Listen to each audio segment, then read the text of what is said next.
material atom. It's something like a tenth of a nanometer, very, very small. So this tiny particle can easily become embedded in a plant, and then when a person eats it, the plant moves through their body and becomes embedded in the semen. And then when the semen is injected into the womb, the soul develops a body in that fertile environment.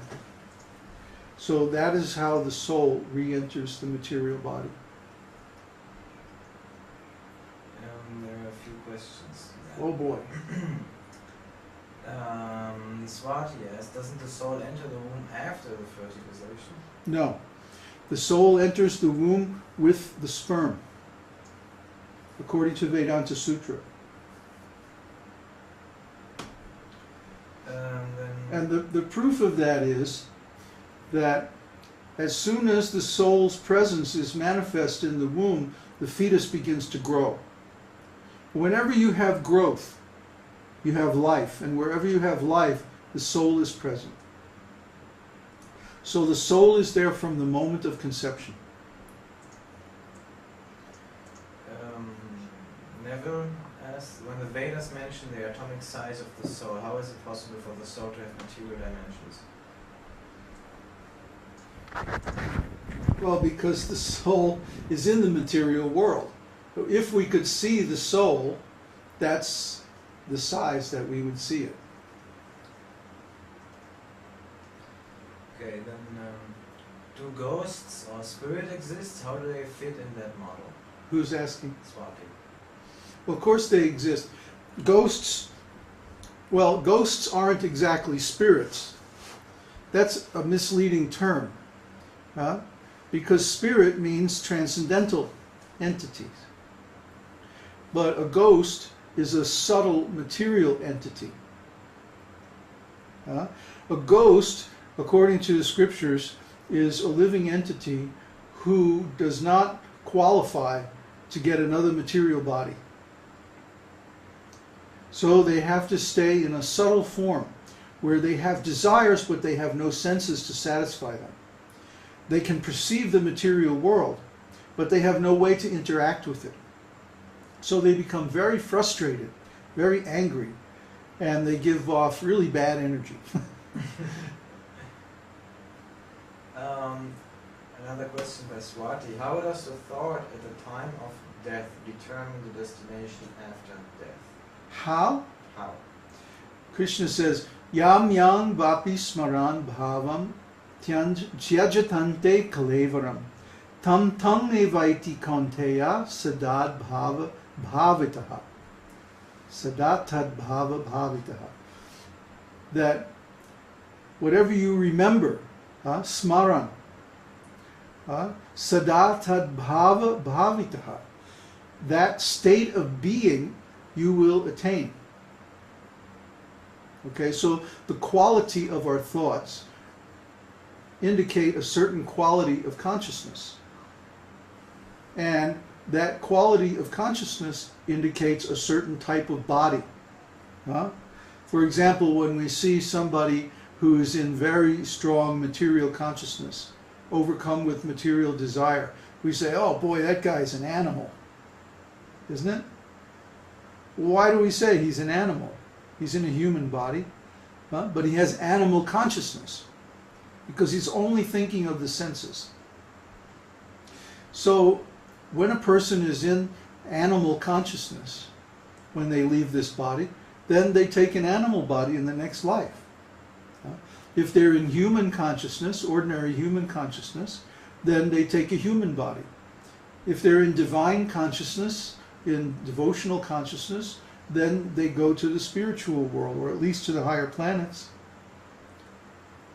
That's what Krishna is saying. But again, what do we remember at the time of death? If anybody's ever had a near-death experience, like I have, you will remember the sum total of the impressions of your whole life. People say your whole life flashes before your mind's eye at the time of death, and that's true. So what are you going to remember at the time of death?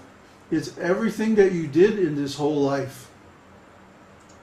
The sum total of the quality of impressions of this entire lifetime is what you're going to remember at the time of death.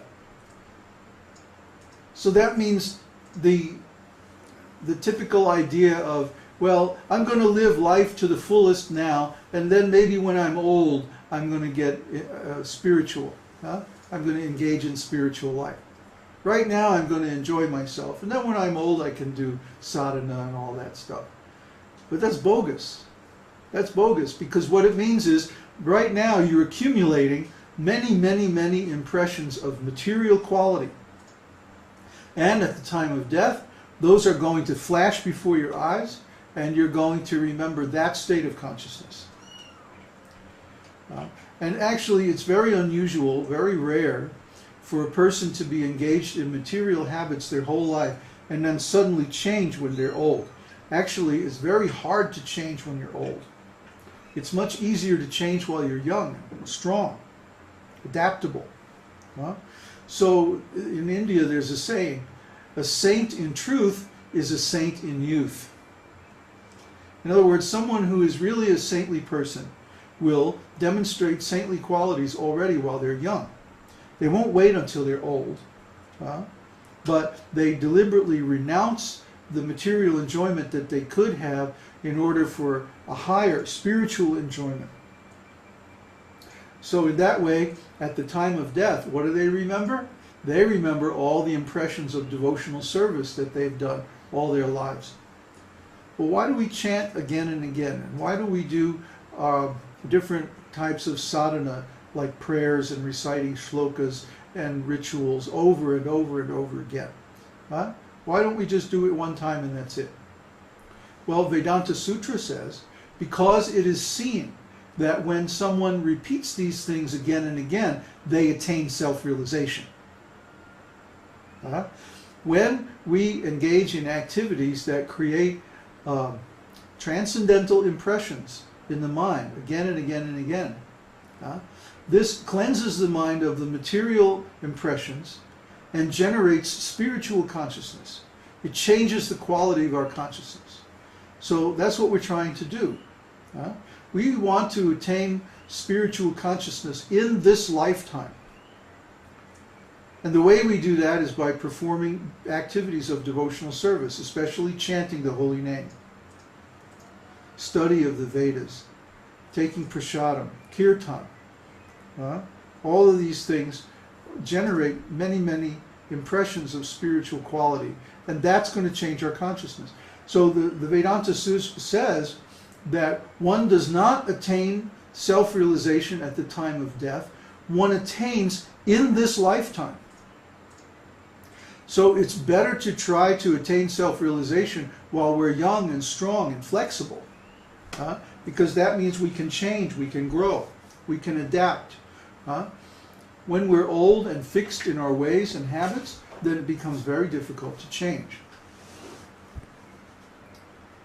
So, wow, look at all those questions. Yeah, it's quite a lot.